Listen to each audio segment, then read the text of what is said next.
गुरुचरित्राचं पारायण केलं, पण काहीही समजलं नाही. दत्त जयंतीच्या निमित्तानं अनेक लोकांनी मूळ गुरुचरित्र किंवा दिंडोरी प्रणीत गुरुचरित्राचं पारायण केलं असेल. पण हे दोन्ही ग्रंथ प्राकृत भाषेत असल्यामुळे आपण जे काही वाचतोय ना, हेच अनेक लोकांना समजलं नसेल. आणि जर आपण एखादा ग्रंथ वाचतोय, त्याचा अर्थच आपल्याला समजला नाही ना, तर त्या ग्रंथाचा जितका प्रभाव आपल्यावरती व्हायला पाहिजे ना, तितका प्रभाव होत नाही. म्हणूनच जर तुम्हाला गुरुचरित्र समजून घ्यायचं असेल ना, तर गुरुचरित्र कथासार हा ग्रंथ तुम्ही वाचा. या ग्रंथात प्रत्येक अध्याय सुंदर, सोप्या मराठीत आणि संपूर्ण कथा स्वरूपमध्ये दिलेला आहे. पण एक गोष्ट लक्षात घ्या, की गुरुचरित्र कथासार पुस्तक म्हणजे हे अशा प्रकारचं पुस्तक तुम्हाला आणायचं आहे, ज्याच्यामध्ये प्रत्येक अध्याय हा मराठीमध्ये कथेच्या स्वरूपातच लिहिला गेला आहे. अनेक लोकांकडे कथासार कशा पद्धतीचा आहे, तर एकच पान कथेच्या स्वरूपात आहे आणि पूर्ण राहिलेलं गुरुचरित्र हे मूळ प्राकृत भाषेत आहे. ते पुस्तक घेऊ नका. आता हा गुरुचरित्र कथासार वाचण्याचे नियम काय?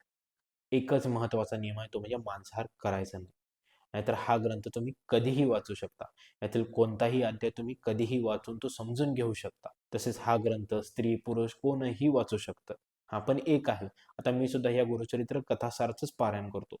जर तुम्ही हा ग्रंथ पारायण करायचा असं समजून जर हातात घेतलात ना, तर मात्र तुम्हाला मूळ गुरुचरित्राला जे नियम पाळताय ना, तेच नियम तुम्हाला 7 दिवस पाळावे लागतील. आता हे तुमच्यावरती आहे, की तुम्ही तसंच वाचणार आहात, की पारायण समजून या ग्रंथाचं तुम्ही वाचन करणार आहात.